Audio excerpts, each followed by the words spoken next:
This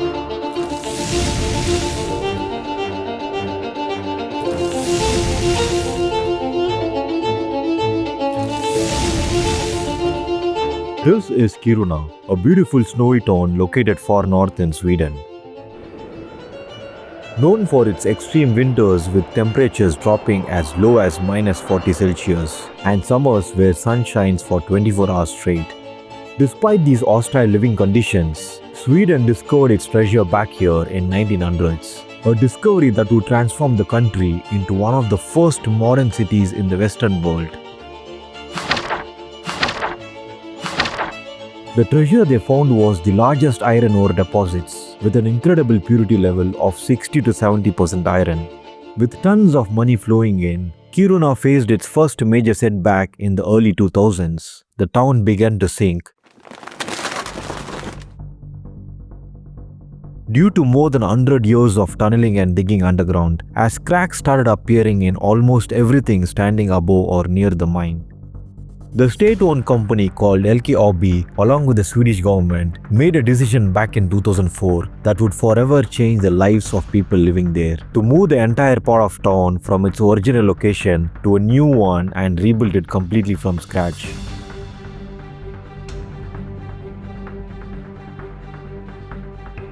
This is also the world's most expensive relocation ever attempted by any country. As local people watched their town slowly sink, many moved to the new location while others left Kiruna altogether, fearing that one day the worst could happen. With all these chaos happened in Kiruna, I couldn't help but wonder, how does the old town look 20 years after this decision was made? How did the local people handle this relocation project? Did it affect their daily lives? And is the new town truly safe for the future? With all these questions in mind, I decided to explore Kiruna, talk to the locals, and visit the iron mine in person to uncover the truth.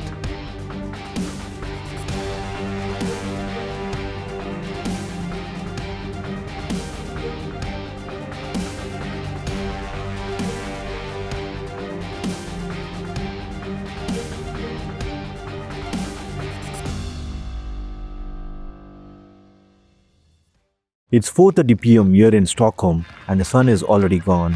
It's pitch dark outside. It looks like most of the journey will be shot in low light, which makes sense since it's winter time in Europe.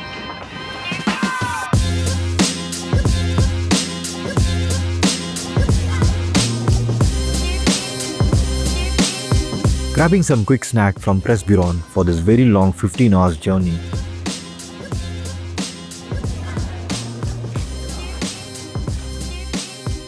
My journey begins with this train ride from Stockholm, heading all the way north to reach Kiruna.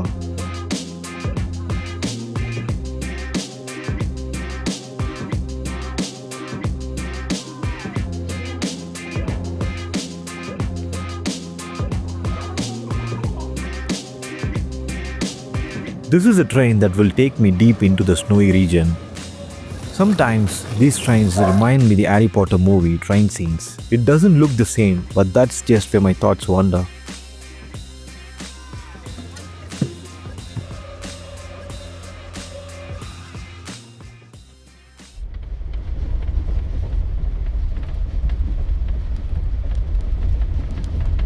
It's close to 8 AM and as far as I can see, everything is covered in snow. The moon is still visible and the train is getting much colder as we get closer to Kiruna.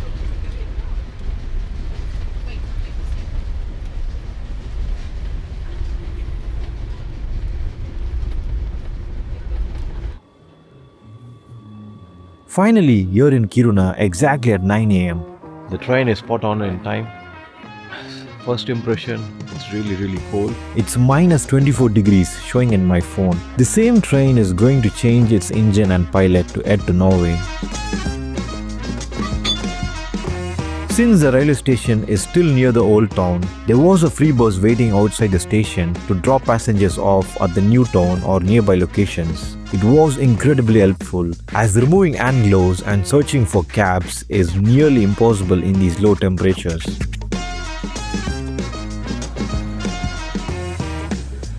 From this point, my hotel was close to 11 minutes walk. As I walked through these streets, I realized there were absolutely no sound in this town, an absurd silence all through my walk.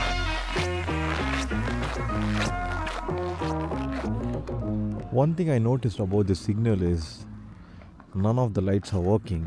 When I reached this first signal, that's when I saw a few cars driving by. Still no one was walking on the streets, which was very much understandable as it is extremely cold and the crosswinds made it even worse.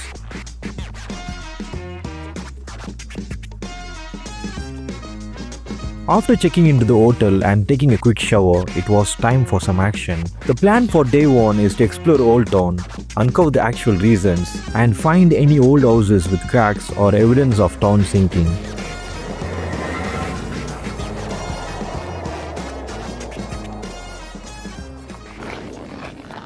The first location I'm walking is towards the Kiruna's Old Town Church, which was built back in 1910. Most of the people living in Kiruna are Christian community people.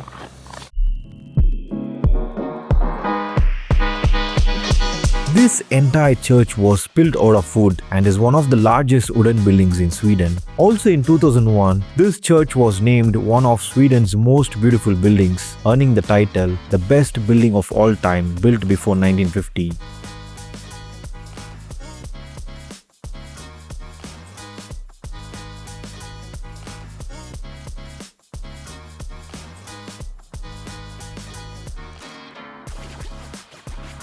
After walking for 15 minutes, I finally able to spot the church. So that's the church we're going to explore now. So I think I need to walk for 5 more minutes to reach there. As I walked close by, I saw a man taking his dog for a walk. I kind of felt excited because he was the first person in Old Town I'm seeing walking on the road. This is a good dog. What is this breed? Oh, it's mixed breed. It's a Finnish and Norwegian. Mix, yeah. Finnish and Norwegian. Yeah. Oh.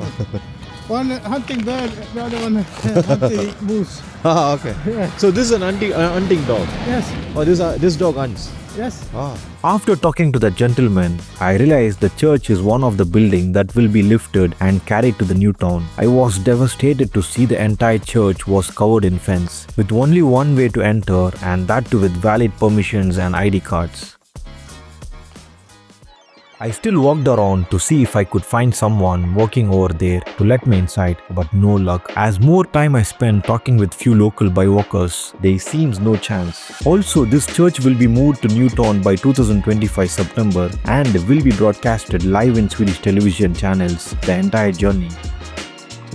I have been living in Sweden for last 4 years, and every Sunday my mom never forgets to remind me to go to church, but I have never been, not even once, and here I am outside the historical church, still unable to go in. After absorbing the reality with only few hours of sunlight left, I started walking to my next location. So now I'm actually exploring more of Old Town. While walking through these beautiful wooden buildings, I couldn't stop thinking about how it all started in this far north town.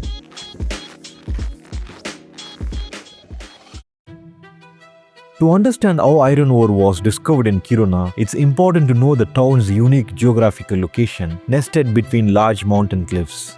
Historical theories suggest that around 1.9 billion years ago, a volcanic eruption threw out massive amounts of magma from the Earth's crust. Over millions of years, geographical process shaped these layers into one of the richest iron ore deposits in the world.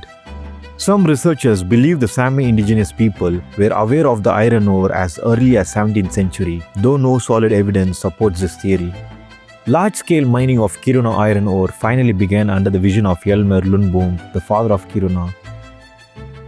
Before this, mining struggled to transport due to the difficult landscape. His 1902 plan to build a railway connecting Kiruna to Narvik in Norway transformed the industry, enabling iron ore to reach the port of Narvik and then shipped all over the world. We will come back to the full history in the later part of video.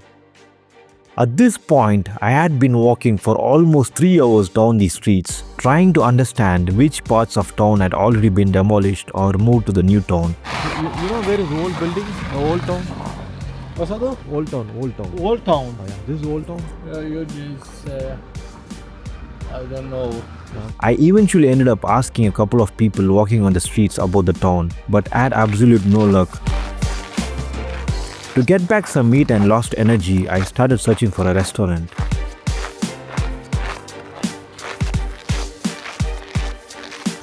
I found a Swedish restaurant serving an exotic meat buffet for 30 euros. With these wide ranges of meat and fishes, it was nevertheless a unique experience.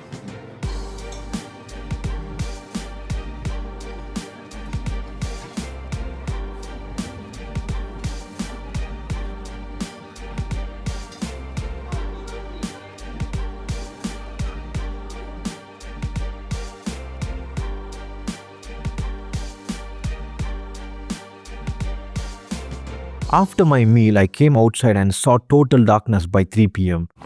The leftover natural light is gone. It's getting darker at 2 p.m. I continued walking and within few meters, I saw Coop, a Swedish supermarket. I was super curious about what local people consumed, so just went inside to grab some food and also for a short tour.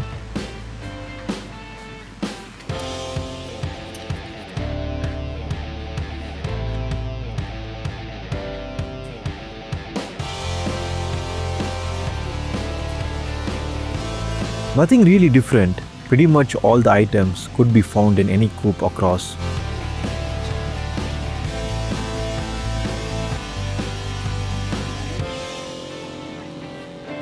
After coming out of Coop, I started realizing that until this point, I hadn't even seen a single demolished house or any sign of buildings being relocated except for the church.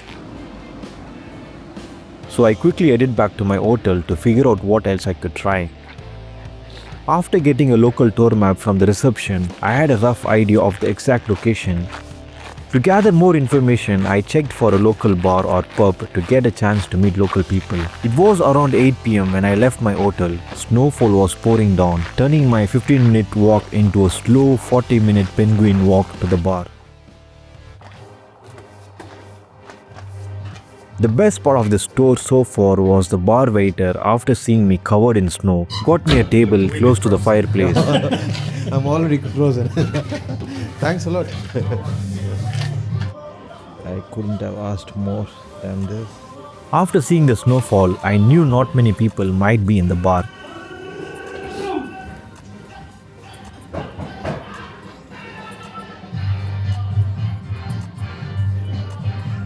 I had some conversation going on with this pretty young woman. I wondered how much information she had, not just about Kiruna mining, but also about local life. I asked her for an interview with some common questions. Every night they explode, or the mine. Yeah, so at 1 a.m. every night the ground shakes. It's like a big earthquake. Oh, really? Yeah. Yes, in the apartment it's cracks in the concrete floor. Ah, okay. Outside, before you walk into your room in the apartment. Wow, thanks a lot for information. Yeah. With this new information, I was pumped up for day 2 and headed back to the hotel to get some sleep.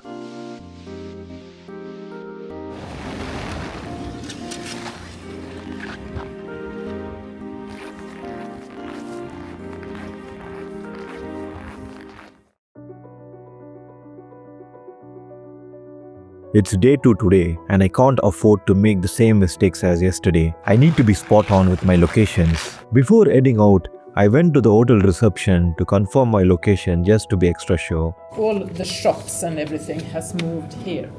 I was not able to capture the full conversation, but here's what she explained. This is the full map of Kiruna mining town. What you're seeing here is the mining, and the green spots are the places where relocation has already been done. Also, the line you could see here, this is a future vision to extend the mining till this line by 2035. The buildings inside this line will be moved or demolished, and this is where I was walking yesterday. With this general idea, I started walking towards the green spot. Check this out, this is day 2. The snow started falling yesterday at around 6 p.m. in the night, and it snowed all the night, and it's even snowing now. So the entire city is dressed up. One thing I noticed is how frequently the snows were cleared from the road. Also, this is one of the schools in Old Town Kiruna. Good to see kids still enjoying themselves, not thinking much about this weather. Are you gonna slide? On the way to the green spot, I saw the famous hotel and restaurant of the old town called the Bishop's Arms, which is permanently closed because of the relocation. Check out this bus stop. This is the most loneliest bus stop. And it's not even small, it's really big.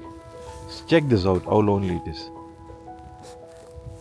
Like, literally no one is there, and we do have like 4 pickup points. 1, 2, 3, 4. As I walked close by, I could already notice the signs with no cars nor people seen anywhere as far as I could see. Then finally I was able to spot the first building on the site with clear signs of windows being removed, waiting to be demolished, and fence covering the entire site. As this project started way back in 2004, all the empty space we see should have had a building standing there that could have been demolished and cleaned later. This specific building could see lights turned on, the people talking inside still working on demolishing.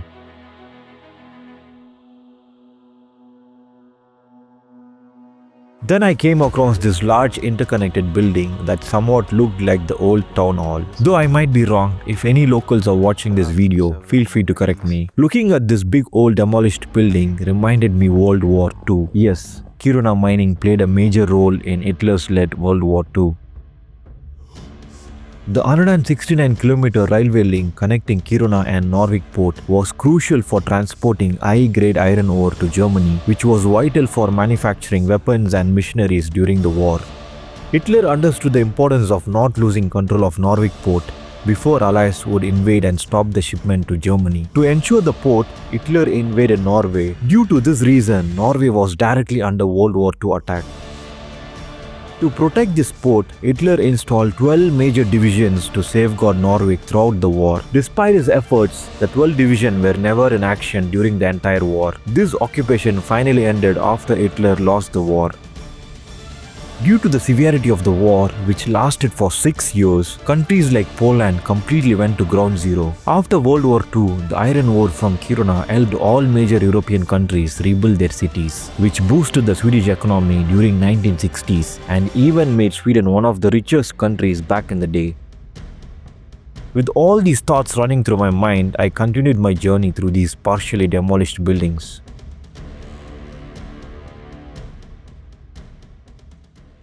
This should have been an old shopping. I'm not really sure if it's ICA or some Swedish brand, but now it's been completely closed. I think they might have possibly moved to a different location.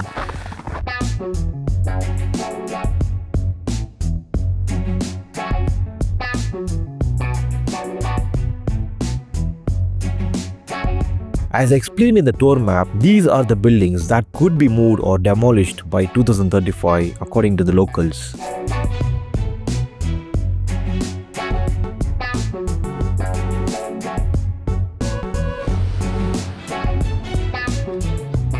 After exiting the green spot, I came across the second school and saw kids still playing outside even as snowfall continued. Covering most of the old town, I started moving towards the new town, which is approximately 4 kilometers from my current location. After waiting for some time, I got on the bus heading to the new town and casually started talking to this bus driver. I mean, what do you usually do after your work? Is it like, do you go outside? It's so cold. Yeah, it is cold. What can you do? It depends on the way that you have time. You go to gym, Okay. doing activities. Okay. Do you also go to skiing? Ski? I don't like. It's too cold. Yeah.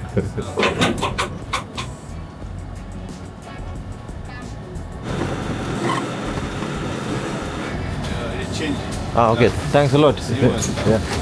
My first bus only went halfway, so I had to switch buses to reach to the new town. On my second bus, I was asking the bus driver too many questions, so she dropped me off one stop before the city center. Just on a fun note, I ended up walking for a while but finally reached the new city center.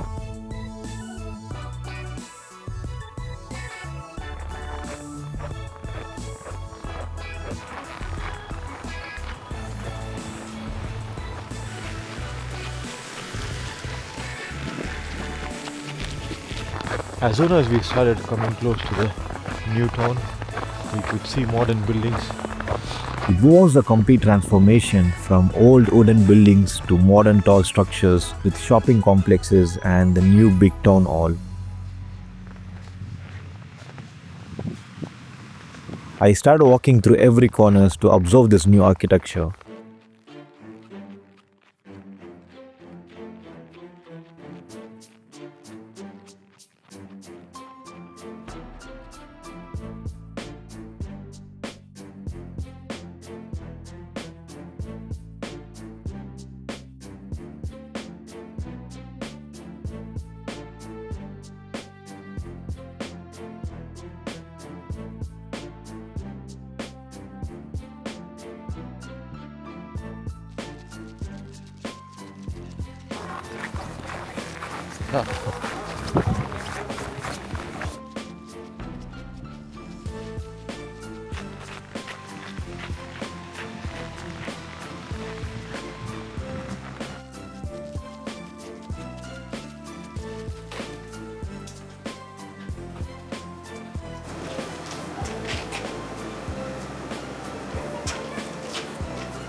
After exploring every corner of New City Center, I headed to this restaurant for my first meal of the day. At this restaurant, I had a chat with the owner and she showed me the route to where all the relocated buildings were. It was exactly 1 kilometer from the New City Center. At this point, I did not have much energy left and just look at this weather. I had two choices, either to go back to hotel and prepare for day 3 or continue the journey to see the buildings that were relocated. After some time, I opted for the second choice and started walking to the new relocated town. Right now I'm walking to the place where all the old buildings have been relocated to. It's going to be a long walk, but I think it's worth a try. Over there is the new town, which is more for commercial, and the new residential area is a bit far, close to 1 kilometer away from the new city center. After a tough walk, finally I reached the new town. As expected, no one was outside or walking on the roads, with just 1 or 2 cars passing by during my journey. It's 4:30 in the evening and it's absolute empty here in this new town street. It was a bit unclear which buildings had been moved and which ones were newly built, as there were no markings or signs.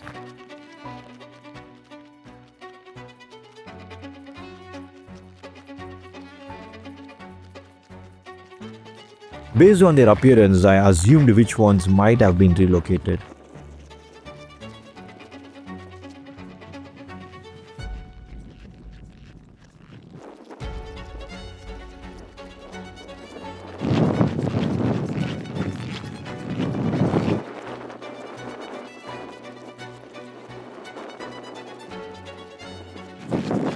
I might spend an hour walking through these streets, but at some point the weather was really getting out of control. So I went back to New City Center to get the bus back to my hotel. That's when I met this super friendly guy who helped me to find my bus back to my hotel. I also had a long conversation with him about what local people do during their time off and how he handled such extreme winter months. He was kind enough to answer all my questions. Then I took his contact number, waved him goodbye, and continued my walk back to my hotel.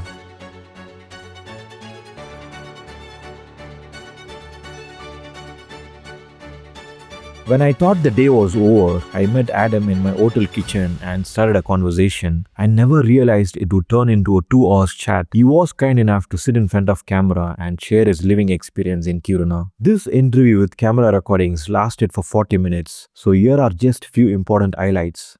But also, what do you think about the buildings in the new town? Because you also talked more about you were not a big fan of the new buildings in the new town. Yeah, I think it's nice in a way, but it's not the same as old Kiruna. Of course, I never lived here. My father lived here, so I have been here quite a lot, and now I'm working here part of the time. So I do have like a relation to old Kiruna. And now the new city center pretty much feels, it doesn't have like the same character as the old city center pretty much. But maybe I will get used to it, maybe people will get used to it. Because it's different, of course. The conversation between Adam and me wasn't just about Kiruna. We also talked about another mining town nearby called Malmberget. You have like Gällivare as well, Gällivare Malmberget, which is another iron ore mine in Malmberget. So they moved a lot of houses there, and they tore down a lot of houses before. But I think that they have been evacuating Malmberget since the 60s, pretty much. So it's very far back, and now almost nobody lives there anymore. So it's pretty much emptied out right now. We also had discussions about the Sami indigenous people. Yeah, but of course it's pretty complicated because right now you have like the nation borders between Sweden and Finland, for example, and Norway as well. And you have like the different nationalities. You have Finnish people, and you have Swedish people, and Norwegian people, and then you have Sami people, and you have different types of minorities and identities within this area. But of course there's also languages, like because this area people spoke Sami here, people spoke Finnish here, or Meänkieli, which is the language that is spoken here today, which is a close relative to Finnish. But it's not as easy, like if you say that Finnish people came here, that doesn't mean that they might have been Finnish speaking or speaking Finnish language. But If we get a positive response in the comments, I will post the full video. After close to 2 hours of conversation, I had to say goodbye to Adam and concluded day 2. Today is the last day in Kiruna. I booked the ticket to explore the mining, so anyone can book the ticket. It costs around 50 euros something. To reach the tour starting location, I had to go to the new city center. The entire tour lasts for about 3 hours, including pickup from the location, a visit inside the mine and drop off at the same spot. Hi, India. After seeing your driving skills, very impressed.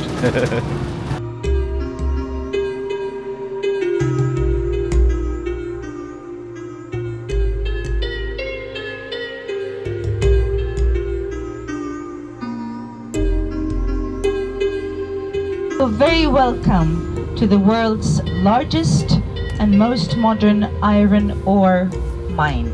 Very welcome, all of you. After 20 minutes of traveling, the bus began a 400-meter descent into the mine and stopped at the visitors' entrance.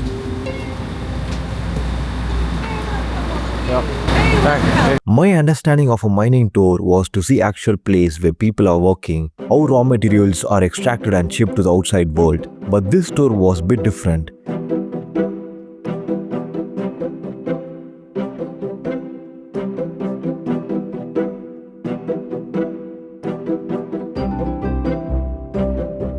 It was more like a museum where everything was already set up for tourists. Nevertheless, the tour guide was kind enough to spend some time answering all my questions, which I had in my mind before the start of this journey. So, my name is Lena, and I am working as a guide in the visitor center in the mine in Kiruna, LKAB. And what was your first impression when you heard that Kiruna's old town was moving? My first impression, a little bit of all sorts, I think. I mean, it's of course it's connected with a kind of sorrow or grief, especially, for an example, if you have lived in your in a house for 2 or 3 generations. Of course, it's gonna be a grieving process. But then again, it's also exciting that something new is being built. They are putting a lot of money into that transition. So there's also both grief and excitement. At what point of time that LKAB decided that it's too late now, we need to move the old town to the new town? Without knowing the exact date or the exact year, but I would say about 20 years ago. And I would say that it's also been a kind of gradual decision to be made. That certain revelations were made, and then gradually the decision had to be made to transform part of the city. What kind of problems they face to move the people, because they might have lived for centuries there. So what type of problems No one has lived here in the city for centuries. That's one thing you have to bear in mind. Okay, so I'll correct this is a new city. So it was built in symbiosis with the mine, and the city started to being built in the end of the 1800s. So it's quite a young city in those terms, okay? If you're not talking about the Sami people who had lived in the area for hundreds and hundreds of years. Yes. That's another issue. Yes. But I would say that if you're living in Kiruna and if you have decided to stay here, in one way or the other, you will have to find some kind of working relationship to the mine. Exactly. Because the mine is here, and there's a symbiosis between the mine and the city. Without the mine, there will be no city. Without the city, there will be no mine. After having this conversation, I was clear with my thoughts, as this is Sweden, where nature and people are always the first priority. Also, if any locals are watching this video, please share your thoughts. It would add a lot of value for the viewers. With this interview, I'm wrapping up this beautiful journey in Kiruna, leaving with nothing but a lifelong experience of all the people I spoke with, both in front of the camera and behind the scenes, which will stay with me forever. If you like this video, consider subscribing, as it helps our small team stay motivated.